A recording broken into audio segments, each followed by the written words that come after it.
পাল্টাপাল্টি হামলায় উত্তপ্ত ইরান ও ইসরায়েল। এতদিন ইসরায়েলের হামলায় ইরানে ক্ষতি বেশি হয়েছে এমনটা বলে অহংকার করে আসছিল ইসরায়েল।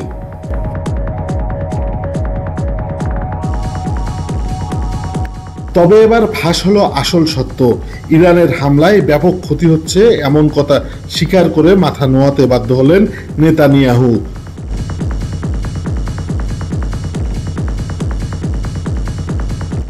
চলমান সংঘাতে ইরানের হতাহত ও ক্ষয়ক্ষতির খবর গণমাধ্যমে প্রকাশিত হলেও ইসরায়েল তা পরিকল্পিতভাবে এতদিন গোপন করে আসছিল।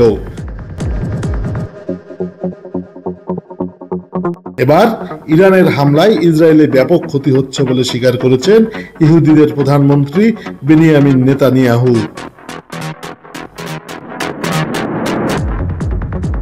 বুধবার এক ভাষণে তিনি বলেন, ইরানের হামলায় ইসরায়েল অনেক ক্ষতির সম্মুখীন হচ্ছে, আমরা মর্মান্তিক ক্ষতি ভোগ করছি।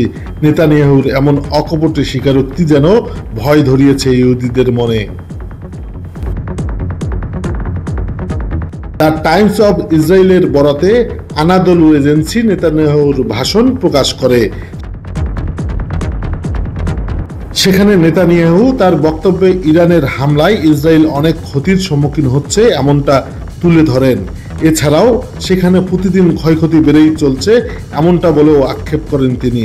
তবে মার্কিন প্রেসিডেন্ট ডোনাল্ড ট্রাম্পকে ইসরায়েলের পাশে দাঁড়ানোর জন্য ধন্যবাদ জানান তিনি।